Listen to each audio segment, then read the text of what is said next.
You're listening to the 4-Phase Cycle Podcast with your hosts, Dr. Alex and Megan of ZESTY Ginger. If you're looking to naturally balance hormones and learn how to work with your body instead of against it, you've definitely come to the right place. As a duo of an integrative MD and a functional diagnostic nutrition practitioner and best friends, we use the 4 phases of the female cycle in combination with functional lab work and mindset practices to transform the lives of the women we work with. We also have a whole lot of fun along the way. If you're new around here, it's best to start with season 1 before jumping around and plan to roll up your sleeves. Showing up for ourselves and enjoying our lives is what good health is all about. Just a quick reminder though, this information is not intended to diagnose, manage, or treat disease. Always consult with your doctor before making changes. Hi everybody, Alex here. I am here to do day 14 of our Flowing with Your Cycle series. Check out zestyginger.com/flow for the companion guide for this entire shebang. I hope that you're having a good day today. We're on day 14. That is around ovulation time for the standard cycle. You know, maybe in your own, there's slight variations of that. Maybe right now you're not ovulating. That's okay. That is at least in part why we're doing this work, right? Because all of this comes back to how do we create an external life and an internal experience, because they're one and the same, right? Our internal experience will be reflected in our external environment.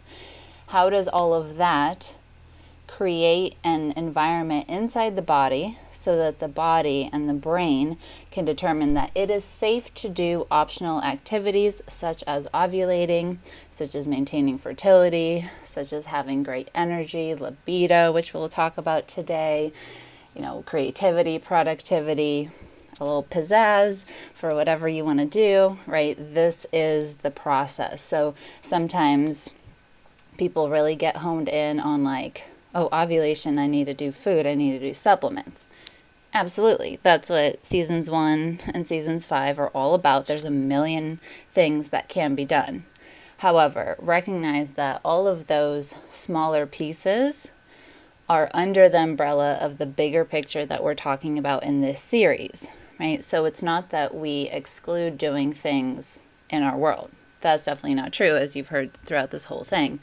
But our attitudes, our perspectives, our beliefs, how we feel about ourselves, all of that is going to be kind of the ultimate cap on how well the physical stuff can work, right? That's really the big picture view. Is we can get very, anxious and worked up about our food and feel like, man, this food is just controlling me and I have to think about it a whole bunch, and what am I doing for sleep? Oh no, I'm going to bed too late. On and on it goes. And we still have to remember that really that stuff will function only as good as the overall system and the overall you allows it to be, right? If we're eating good food and it's like, this food's going to harm me is the belief, or I can't ever heal, you can very, very clearly see how even the perfect food inside that environment is not likely to give us the output that we want. So that is why this stuff is so important, even though we're like, oh, you know what, I'll get my food down and then I'll worry about my communication with others, or then I'll worry about that dream I have, right? Then I'll deal with all the stuff. And that is not something that we can slip by our own brain, because it is always paying attention. Always, always, always. All right, and just as a reminder, the brain determines the hormone levels created and ultimately if ovulation will be attempted even first, and if it is attempted, how successful it will be. Now, in order to have ovulation happen, that all needs to be lined up in the first half of the cycle, and some is done from the previous cycle. And then once ovulation happens in whatever way it happens, that determines overall estrogen, progesterone balance and levels. That is why if someone is having things like estrogen dominance, right, and they're having heavy bleeding and clotting and cramping, and they have endometriosis or fibrocystic breasts, mood swings, PMS, that is ultimately going to set up those symptoms. It's determined by how much estrogen, progesterone, testosterone, all of that gets made. I'm excluding right now the adrenals and the thyroid, but those are all absolutely connected as well. And so for that to happen is absolutely a crucial piece of resolving the symptoms that we care about resolving. All right, so that is how that works. That is why we do this kind of work. All right, so today we're actually going to talk about healthy sexuality, because around the time of ovulation is when, we are set up for a higher libido, but also opens up the conversation of libido in general. And that one ends up being a very complex experience for people, because yes, it is true, like I just said, the success of setting up the hormonal system as it is designed to be throughout the cycle is what creates the hormones that tell the body the cues that create the feeling of a normal libido, right? It's like the ability to get aroused, the ability to connect with someone like that, the tissues responding to mental stimulus, and all of the parts that go into it for the body itself. Generally speaking, if it's to the point where sex hurts, those cues are quite have been in balance for a longer period of time, so much that the tissues now have an abnormal response and are changing what they're doing, right? They're not as pliable, they're not, the lining's not as thick. All of these, like the actual tissues of the pelvis that do their thing when it comes to healthy sexuality. On top of that, though, is things like relationships, communications, boundaries, speaking up for what we want and what we need in our relationship. We've already been talking about that as we've gone through the days, because that's such a huge component. If we're not seen by a partner, if don't feel supported by our partner or partners, whatever you got going on, if you feel like there's aggressiveness or something that crosses a boundary for you that makes you feel unsafe and not supported in that way, if you feel like it just doesn't jive anymore, but there's a lot going on, right? That people feel that way with kids. And all of that absolutely determines it. And then the same is for how we feel about ourselves, right? We can have the other people in our lives mirror things back to us. And sometimes we feel great about them, but we feel really crummy about ourselves. So then that is ultimately kind of what it comes back to as well, because of everything I was just saying. How we feel about ourselves and our beliefs about ourselves will get mirrored in our environment. So oftentimes it's not that there's, a problem with a partner, a problem with yourself, whichever way you fall out, a lot of times they're looped in, right? Because even if we have a great partner, we're kind of coming at them like, oh, I really hate myself, like I feel ugly.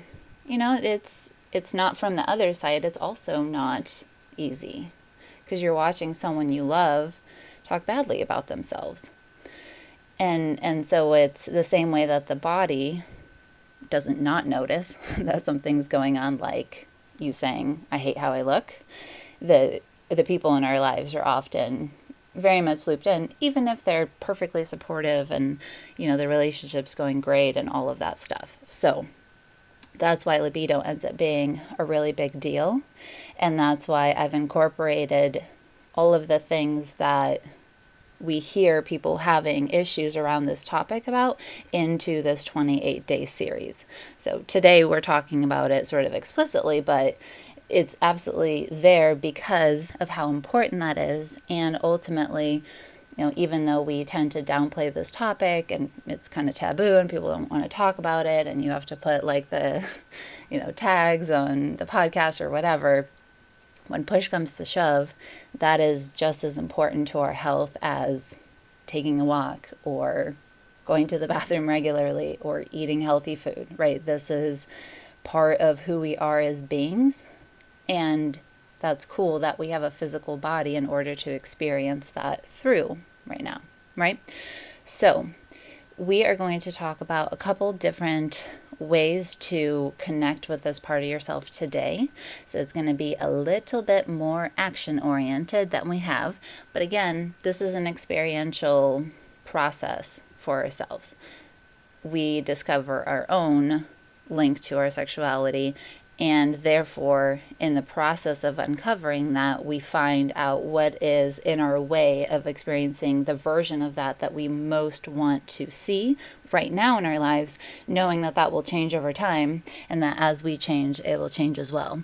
All right, so this is where we can really start to be intentional about the sort of activity and the relationship we have with ourselves. And there are going to be a couple options here, but essentially there is a writing one and there is a body one, right? So 2 tracks here. And for the first option, this is where getting in touch with your divine feminine through free writing can be incredibly powerful. So when we do this kind of stuff, the whole point is to give the feminine side of you a voice, especially if you have been feeling very disconnected with your body, or you have function at a level where you take care of a bunch of stuff. Maybe it's for your family, maybe it's for your job, and you're kind of living in that masculine, right? What are the structures? What are the plans? What are the rules? And really guiding that. Many high achieving women, like the ones we work with, experience that kind of thing, right? They're running businesses, they're being bosses, they are running their entire families. There's a lot to get done, and we tend to live in our masculine. I can super relate to this from a medical community side, because especially for anesthesia, it's very male dominated, and it's kind of intense to begin with, and so it's very kind of masculine. And so I really had to step into, how do I even figure out what my feminine voice sounds like, and what is it saying, and how can I follow it? So with that, you want to take an opportunity to give yourself a little bit of time alone with this, right? Because we need to sometimes switch gears. It's like getting into parasympathetic mode when you've been living in stress the whole time. And it just takes a little while to downregulate so that you can get into that space. The same thing here. So whether you take a little walk, or you just sit quietly in your room, or whatever it is that you have going on, just spend a few minutes breathing, chilling out, just, I don't have to do anything right now, and giving yourself that space. And then free writing, when it comes to the divine feminine, this is where I write at the top in my journal, I am intending to give my divine feminine a chance to talk to me, or I'm giving her a voice. And then after that, I've talked about free writing here before, so I'm not going to go into too much, but essentially you set a number of pages or a number of minutes to really just free write. And free writing is not lifting your pen or pencil off the paper. You just keep writing, even if it's nonsense, like, oh yeah, I forgot I have to let the dog out after I finish this. I just keep writing and keep inviting yourself to bring an awareness to the feminine nature of you, right? Sometimes we can tap into old memories. Sometimes we can ask ourselves questions and hear the response. The divine feminine is how we actually tap into that voice that gives us our own answers. And that's why it's so crucial, right? Do I do this in my business? Well, I don't know. So-and-so says this, so-and-so says that. Which one's right? The only way we're going to know is that voice inside that starts to narrate everything. Right? And so the more balance we have between the feminine and the masculine, it can really start to play, because then that voice can come through and the masculine will follow in the action for it. And that's how we can really fluidly work in our lives from a place of, I know how to access information for myself, therefore I'm going to follow my own steps irrespective of all of the noise, and there is a lot of noise going on around me. This one's super cool. I invite you to do it a couple times if it jives with you. Obviously, this is an option every single cycle, but sometimes in the beginning, there's so much that starts coming out where it's like I finally get a voice, and there's just a lot in there. So if you feel drawn to it, totally go for it. All right, the second one is playing by yourself, right? So a lot of us have been very disconnected from our bodies. We make time to work out, or we buy ourselves clothes, or we feed it food, but are we taking care of the sexual nature of our beingness and of our physical body? Because there can be so much noise around other people seeing us, other relationships, that kind of stuff, for right now, I invite you to do it solo. If at some point in other cycles you want to do that with partners, totally cool. I think that's lovely as well. But for this one, I invite you to just create a safe space for yourself. Now, you could get super duper fancy with this. Like, you could buy yourself flowers, you can get a bath, you can buy yourself new sheets that you like, you can get a new toy. It does not matter. Whatever it is that you feel like doing is the divine feminine coming through, right? Just allow that to come up, whatever feels super fun, or at least, if this is kind of like, oh gosh, I'm a little nervous, whatever feels the easiest, flow with that. Whatever it is that you have going on. It can just be candles, it can be essential oils, whatever you got. You don't even have to get anything new. And that you just set aside some time, and then at that point, you do whatever feels good to you. Right? Sometimes that means wrapping yourself in a blanket and just laying there appreciating yourself. Other times it's going to be all sorts of fun stuff that I won't go into here, but I assume you can imagine. So that is really the work today, right? Check that out. Hone in to that divine feminine space, because as things unfold, the next couple phases, is going to be really, really crucial that we've set the stage for that in order to really help the body flow through, finish off the cycle, and set up the next one in the most loving, supportive way possible for ourselves, right? So this one is a biggie, and it ends up being super fun. That is the hope. So if it's not feeling fun, ask yourself what you can tweak or change for it to be fun.